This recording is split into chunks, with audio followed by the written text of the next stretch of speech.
Thank you so much, Kurt. That was a really helpful setup, and we're going to segue into our next speaker, Kris Haltmeyer, Vice President, Legislative and Regulatory Policy for the Blue Cross and Blue Shield Association in Washington, D.C.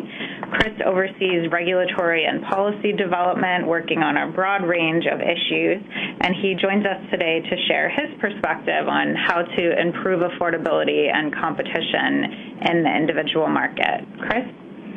Thank you, Catherine. It's great to be here with you today to share some thoughts on how to stabilize the individual market. There seems to be a certain amount of fatalism about how to fix this market in Washington, and having spent 20 years looking at policy issues surrounding the individual market, I don't think these problems are insurmountable. My message today is that we can take steps to stabilize this market that will actually reduce premiums, not just reduce the rate of growth in premiums, but substantially reduce net premiums that are actually paid by consumers. With a little political will, I think we could do this before the next open enrollment for 2019, and with only a small additional investment from the federal government. I'm having a little trouble. There we go. I'd like to start today by talking about why we need an individual market and why we can't let it fail. Next, I'd like to talk about how the market has changed since 2014 to build on some of the things that Kurt mentioned, and talk about some of the challenges the market currently faces. And I'll conclude by giving you my thoughts on how we can address these challenges. Firstly, why do we need an individual market?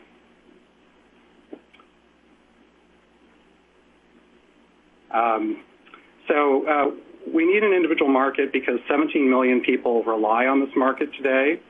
Only half of these people obtain subsidies on exchanges. The market remains an important source of coverage for small business owners, retirees, and those who don't have access on the job to health insurance coverage, in addition to those people who are now able to purchase it because of these tax credits and subsidies available on the exchange. I think it's important that we may all rely on this market at some point in our lives, either for ourselves or for our loved ones. And that's an important reason why I think we should all have a stake in stabilizing this market. Unfortunately, the market today, there we go, is not healthy. When we look at the trends on exchanges, we can see that the number of issuers per state has declined to only 3 on average. In healthcare.gov states, we have 8 states with only 1 issuer. And premiums, for the reasons Kurt has talked about already, have increased significantly since 2014. With the changes this year, especially the changes related to CSRs, we've also seen a very significant increase in the tax credits that are paid by the federal government. What's driving this instability? I think Kurt identified some of these issues, but one of the biggest factors is the rising cost of coverage itself, which is making premiums unaffordable to middle-class consumers, including many long-term customers that have been in this market and relied on this market for years. The issue of uncertainty, certainly the debate around cost-sharing reductions this year was important, important source of uncertainty. The current debate about whether to continue the individual mandate is another. And I think there's just kind of the sense within the industry of, gee, what's next? Every year there seems to be something that results in a significant change in policy after health plans set their premiums. And I think there's just a lot of concern about the politics surrounding this law. We're also potentially going to see a return to market segmentation in the individual market. The administration has signaled through their executive order that they could allow for 364-day sale of short-term limited duration policies. These are fully underwritten plans that I think would cherry-pick the individual market. There could also be expansion of association health plans to the individual market operating under completely different rules.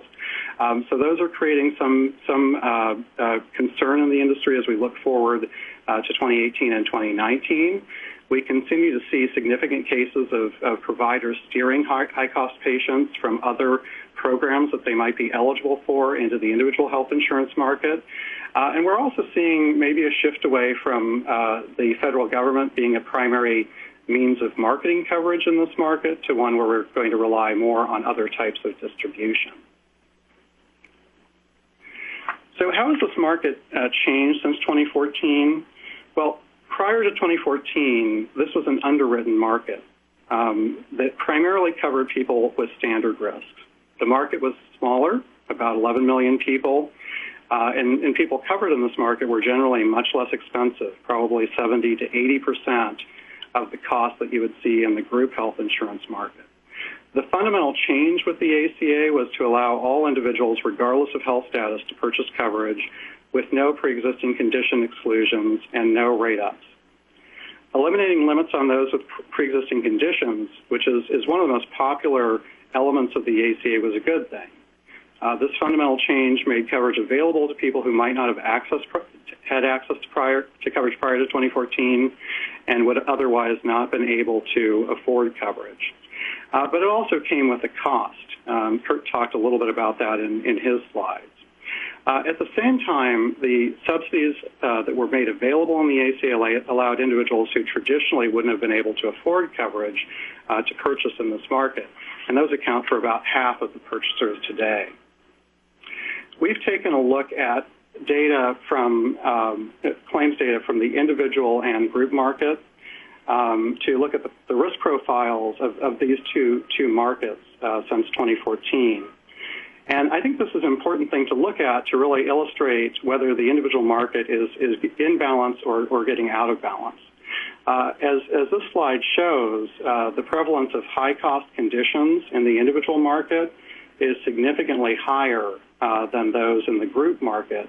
And this is based on a very large sample, 2.4 million individuals purchasing in the individual market compared to a very large sample of group coverage.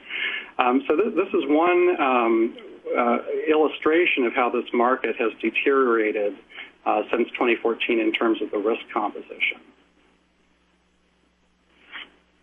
When we compare the claims in the group market to the individual market, we now see that there's 17% higher in the group market after controlling, in the individual market rather, after controlling for actuarial value differences and age differences across these two markets. So this is a clear indicator that the risk pool in the individual market is out of balance today. We believe that a reasonable goal would be to bring the group and individual market costs into parity with one another.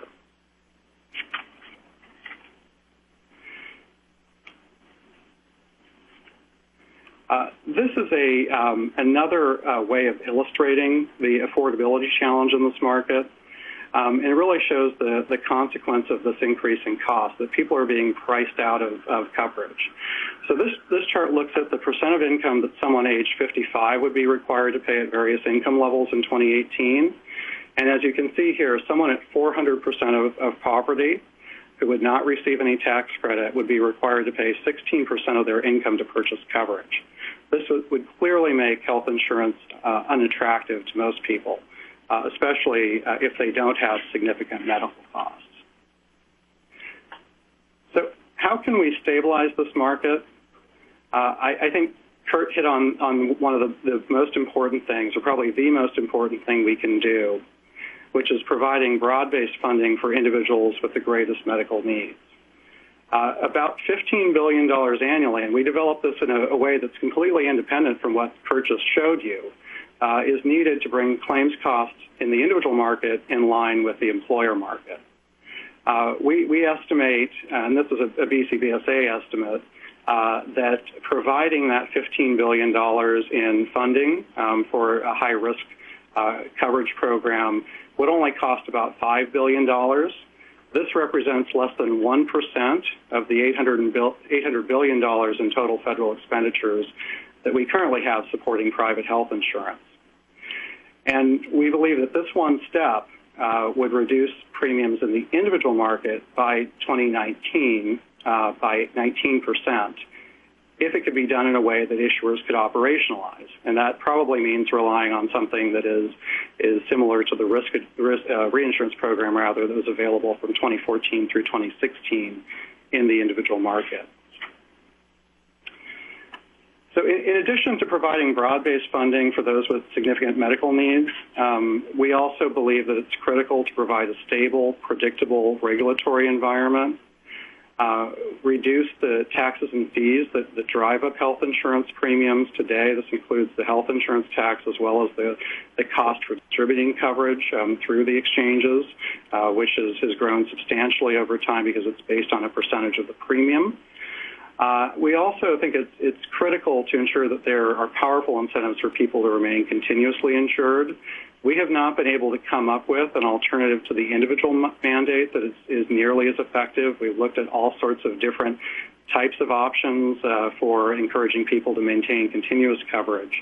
So if the individual mandate is non-enforced or eliminated, it's going to be a real challenge to ensure stability in this market.